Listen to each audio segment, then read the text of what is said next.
صل على محمد وآل محمد اللهم صل على ಅಸ್ಸಲಾಮು ಅಲೈಕುಂ ವರಹಮತುಲ್ಲಾಹಿ ವಬರಕಾತು. ಬಿಸ್ಮಿಲ್ಲಾ ವಲ್ಹಮ್ದುಲಿಲ್ಲಾ ವಸ್ಸಲಾತು ವಸ್ಸಲಾಮು ಅಲಾ ಅಶ್ರಫಿಲ್ ಮುರ್ಸಲೀನ್ ವ ಅಲಾ ಆಲಿಹಿ ವಸ್ವಹ್ಬಿಹಿ ಅಜ್ಮഈನ್ ಅಮ್ಮಾ ಬಾದ್.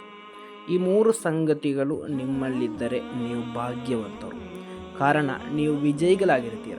ವಿಜಯ ನಿಮಗೆ ಬೇಕಾದರೆ ಈ ಮೂರು ಸಂಗತಿ ನಿಮ್ಮಲ್ಲಿದ್ದರೆ ಸಾಕು.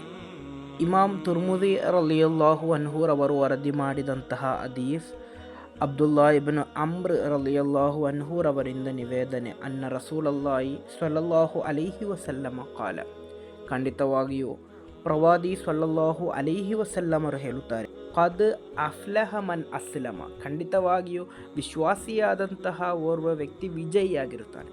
ಅಂದರೆ ವಿಜಯಿಯಾದಂತಹ ವ್ಯಕ್ತಿ ಜೀವನದಲ್ಲಿ ವಿಜಯವನ್ನು ಸಾಧಿಸಿದಂತಹ ವ್ಯಕ್ತಿ ಎಂಬುದಕ್ಕೆ ಮೊದಲನೇ ಲಕ್ಷಣ ಆತನು ವಿಶ್ವಾಸಿಯಾಗಿರ್ತಾನೆ. ಎರಡನೆಯದು ವ ರುಜಿಕ ಕಫಾಫನ್, ಆತನಿಗೆ ಸಾಕಾಗುವಷ್ಟು ರಿಸ್ಕ್ ಅಲ್ಲಾಹ ನೀಡಿದ್ದಾನೆ. ಮೂರನೆಯದು ವ ಕನಅಹುಲ್ಲಾಹು, ಖಂಡಿತವಾಗಿಯೂ ಅಲ್ಲಾಹ ನೀಡಿದಂತಹ ರಿಸ್ಕ್ನಲ್ಲಿ ತೃಪ್ತಿವಂತನಾಗಿರುತ್ತಾನೆ. ಕನಾಅತ್ ಅಂದರೆ ತೃಪ್ತಿವಂತನಾಗಿರುತ್ತಾನೆ ಎಂದು. ಈ ಮೂರು ಸ್ವಭಾವ ಅಂದರೆ ನಾವೆಲ್ಲರೂ ವಿಶ್ವಾಸಿ, ಆ ವಿಶ್ವಾಸ ಪೂರ್ಣವಾಗಿದೆ ಎಂದು ನಾವು ನೋಡಬೇಕು.